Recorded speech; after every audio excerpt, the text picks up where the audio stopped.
It is time to open your books. It is time to work with the city and the state to fix the structural challenges that our board is facing. Well, you heard it there. City officials in Hartford are now at odds after the Board of Education revealed they're now facing a more than $70 million deficit. Thank you so much for staying with us at 6:30. I'm Annette Montgomery. The mayor says a hefty tax hike would be needed as the school district's chief financial officer says there's nothing more the district can cut.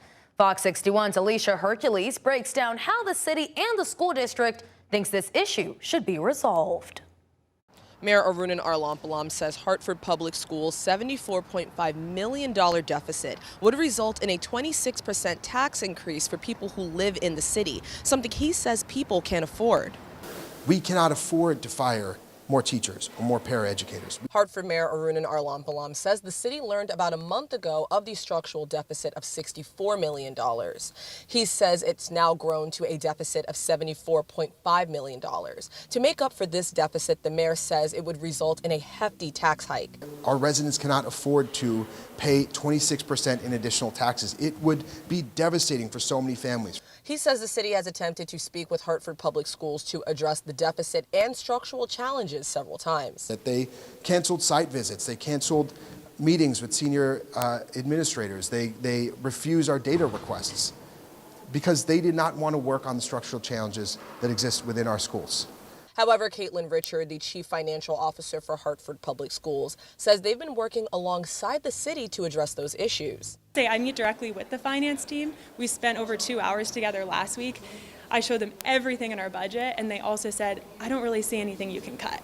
She says this structural deficit has been going on for a decade. It's grown every year because those pressures of students leaving the system for that special education, tuition, and transportation continue to grow. Through the school choice system, which allows students to choose to go to magnet schools or open choice schools, Hartford Public Schools pays about $100 million out of their $450 million budget for special education tuition. That we are getting bills from other districts for special education services that we had no role in deciding. And we want to make sure those students are served, right? But right now, it's again $100 million coming out of our $450 million budget to cover costs of students who don't attend our schools. Hyacinth Yenny, a parent and grandparent in the city, says the disagreements between the Board of Education and city officials is disheartening. It is very concerning. She fears students and taxpayers alike will suffer if this isn't resolved soon. Why am I putting more money into something that's not working? Why? That's a big question. And as a taxpayer, I need to know too.